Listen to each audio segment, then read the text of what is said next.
फारसे जोंनि सलिडारिटी जोंनि माने गसंथानाय बिथांमोनजों जों जेब्लायबो मदद आरो हेफाजाबखौ जोङो एक्सप्रेस खालामदों फोरमायदों आरो बे खोथाखौबो जोङो फोरमायदों जे गणतान्त्रिक भाबै सोमावसारनायाव जाहाथे हिंसाया मालाबाबो जायगा मोना आरो हिंसानि गेजेरजों बा बेबायदि थासारिनि गेजेरजों जेंनाया समाधान जाया आरो बेखायनो सावरायनायनि गेजेरजों शान्तिपूर्ण डेमोक्रेटिक प्रोटेस्टनि गेजेरजों जोंनि जि दाबि जोंनि जि न्याय जोंनि जि जास्टिस राइट्सखौ जोङो प्रोटेक्शन होनांगोन आरो समाधानखौबो जों मोननांगोन दा बे 22 तारिखआव जानाय आरो मैयानि घटनाया मानो जाखो बिनि दाया सोरनि बे बाथ्राखौ जोङो जेला नायबिजिरो जों बेखौनो नुदों जे लिंसन रंफारनि इनिशिएटिभआव थांनाय 13 दिन बेयाव पिसफुल आन्दलन अनशन माने पिसफुल हांगार स्ट्राइक बेयाव सोलिबाय थादोंमोन आरो मेन कारना दाबिया जाबाय जे कार्बि आंलंआव थानाय हा हुखौ रक्षणाबेक्षण होनांगौ आरो खेरनियाव थानाय पिजिआर बिजिआर हाखौ माने बेयाव थानाय सुबुंफोरखौ एभिक्शन खालामनानै बे हाखौ प्रोटेक्शन खालामनांगौ जे हाया ट्राइबेलनि बा शिक्षितनि दा बिथांमोना जि माने डेमोक्रेटिक हांगार स्ट्राइकआव दंबाय थायोमोन आरो बेखौबो मिथिदों जे 22 तारिखनि 4टा बाजियाव बेलासियाव कार्बि आंलं अट'नमास काउन्सिलनि सिएम तुलिराम मोहान बिथाङा सावरायगोन प्रटेस्टारफोरजों बा आन्दोलनकारिफोरजों किन्तु बिनि फुंबिलियावनो फुंनि 3टा बाजियावनो पुलिस प्रशासन बाहायनानै कुनु खोथा गैया बाथ्रा गैया बेयाव थानाय सुबुंफोरखौ लिंसन रंफार आरो 7 जन सुबुंखौ हमनानै लानानै थाङो आरो बे हमनानै लानानै थांनाय लोगो लोगोनो बेयाव मोनसे हुलुस थुलुस परिबेस मोनसे सृष्टि जायो जे शान्तिपूर्ण गणतान्त्रिक आन्दोलनाव थानाय सुबुंफोरखौ सावरायनो तारिख होनानै टाइम होनानै आरो 12-13 दिनहालागै सावरायगासिनो थानानै हठातनो बिथांमोनखौ मानो हमनानै लाना थांखो उनाव सरकारा बुंबाय जे बिथांमोननि देहाया नोरजिया जानायनि थाखाय बिथांमोनखौ ट्रिटमेन्टनि थाखाय जिएमसिआव लाबोदों किन्तु आसरित खोथा डिफु मेडिकेल कलेज दङ नगाव मेडिकेल कलेज दङ माने सिभिल हस्पिटाल दङ गुबुन गुबुन दङ बे थासेयावबो मा कारनाव फुंनि 3टा बाजियाव बे डाक्टार नार्स लांनानै बेयाव सेलाइन ट्रिटमेन्ट खालामनो हायोमोन आरो बे जे जाथाय बे प्रशासननि सरकारनि जे आक्रोशमूलक जे नीति सावरायनो तारिख होनानै टाइम होनानै बिथांमोनखौ हमनानै लांनाय बेनो मेन बे जाथायनि मूल कारन होननानै जों बुंनो सानो आरो बिथांमोना जास्टिस न्याय नागिरनानैसो काउन्सिल डिमासाव काउन्सिल बिटिसि काउन्सिल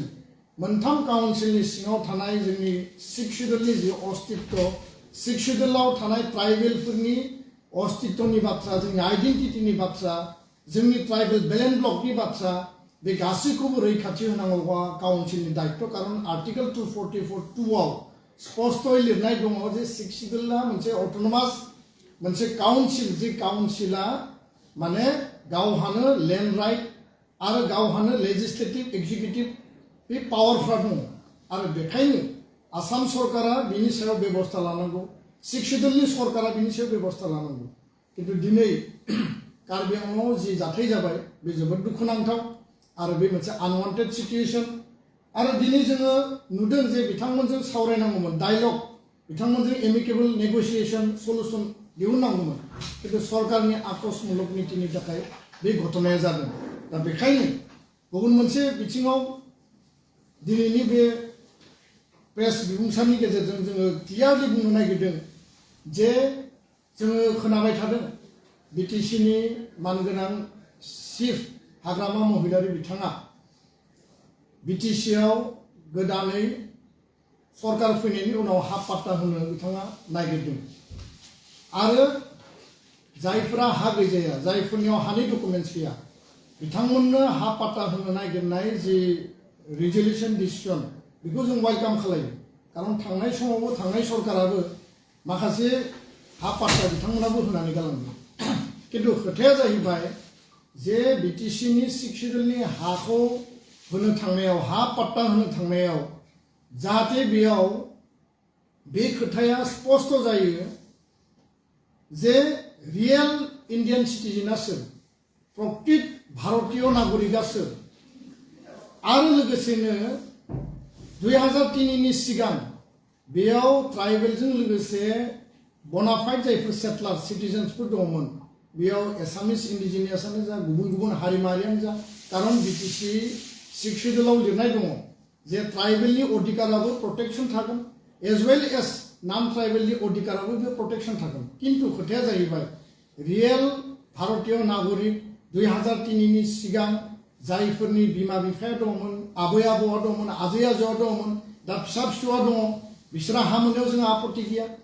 आरो बेलेन्ड ब्लक जिखिनि ट्राइबेल बेलेन्ड ब्लक दङ 19टा बे बेलेन्ड ब्लकआव जायफोरा प्रोटेक्टेड क्लास ट्राइबेलनि राइटआथ' थाखानांगोनखा प्रोटेक्टेड क्लास जि मोनब्रै हारि दङ बिथांमोनाबो बेयाव अधिकार दङ गावसोरनि हानि डकुमेन्टस पाट्टाखौ बिथांमोना मोनगोन किन्तु नियम आयेन Assam land revenue regulation act 1886 chapter 10 बा आसाम लेन्ड पलिसि 2019 बेफोरखौ भंग खालामजोबनानै अकल राजनीतिक कारणाव भट बेंकनि सार्थआव जुदि सोरनोबा आयेन भंग खालामनानै जुदि हा होयोबा दुलाराय बर' फरायसा आफादा बेखौ जोङो गोख्रोङै गाबथागोन आरो जों मालाबाबो हास्थायनाय नङा मालाबाबो लुबैनाय नङा दानि सरकारा हा पाट्टा होथों जों वेलकाम खालामो स्पष्ट खोथा किन्तु रियेल इन्डियान सिटिजेन आरो 2003 नि सिगां जायफोरा बनाफाइड सिटिजेन बनाफाइड सेटलार आरो इलिगेल एनक्रोचार्स फरेन नेशनेलफोरनो जाहाथे मालाबाबो हा पाट्टा होआ आरो जायफोरा बे खोथाखौ रायखांनाय लोगो लोगो साननानै लायो जे फरेन नेशनेल इलिगेल सेटलार्स बा इलिगेल एनक्रोचार्स होनना बुंनाय लोगो लोगो जोंखौनो बुंदों नामा बिथांमोनाबो स्पष्ट जानांगौ जोङो गासै हारिखौ टार्गेट खालामनो नागिराखै कारन भारतआ मोनसे सेकुलार कान्ट्रि भारतनि जे गासैबो खनायाव गासैबो माहारिफ्रा थाबोदों किन्तु 6 शेड्यूलनि अस्तित्वखौ रैखा खालामनांगौनि थाखाय ट्राइबेल बेलेन्ड ब्लकनि हाखौ रैखा खालामनांगौनि थाखाय जोंनि जिखिनि पलिटिकल रिजार्वेशन कन्स्टिट्यूशनल रिजार्वेशनखौ रैखा खालामनांगौनि थाखाय दिनै जों बे खोथाखौ स्पष्ट बुंनांगोन आरो स्पष्ट नीतिजों दानि आथिखालनि काउन्सिला जाहाथे हा पाट्टा होनाय खामानिखौ मावो कुनु कारणाव इलिगेल एनक्रोचार फरेन नेशनेला इलिगेल भाबै आयेन भंग खालामनानै जाहाथे हा पाट्टा मोना बिनि फारसे बयबो नोजोर होनांगौ आरो सरकारा बिनि दायित्व आरो बिबानखौ लानानै खामानि मावनांगौ अब्लानिया रायजो राजाया बयबो वेलकाम खालामगोन दा बेखायनो कार्बि आंलंनि जि जाथाय बे जाथाया गावनि हारिनि ट्राइबेलनि 6 शेड्यूलनि अस्तित्वनि खैफोदखौ मोनदांनानैसो जादों कारन बिथांमोना बुंदों दिनै कार्बि आंलंआव 10 लाखनि खाथि खाथियाव पपुलेशन दं बिनि मोनसे समाव 70-75% मोन दिनै कार्बि आंलंआव कार्बिफोरनि पपुलेशना 35% फैबाय आरो कार्बि आंलंआव बर'फोरबो दङ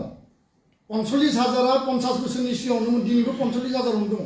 बर' ट्राइबेलफोराबो बेयाव बारायाखै बेखायनो जोङो आसामनि रैखाथिनि बाथ्रा बुंनाय लोगो लोगो 6 शेड्यूलनि रैखाथिनि बाथ्राया फैगोन 6 शेड्यूलनि रैखाथि बाथ्रा फैनाय लोगो लोगो गासै आसामनि ट्राइबेल बेलेन्ड ब्लकनि रैखाथि गासै बर'फोरनि आसामाव रायजो जानाय बिसोरनि रैखाथिनि बाथ्रा आरो 6 शेड्यूलाव रायजो जानाय ट्राइबेल माहारिनि बाथ्राया बेयाव फैयो बेखिनि खोथाखौनो दिनै बुंबाय आरो फैबाय थानाय समाव कार्बि आंलंआव जाहाथे गोजोन शान्ति परिबेशा आरोबाव माने बाहाल जायो बिनि थाखाय गासैबो हारि माहारिखौ शान्तिनि गेजेरजों खामानि मावनो थाखाय जों खावलायबाय गोजोन्थों।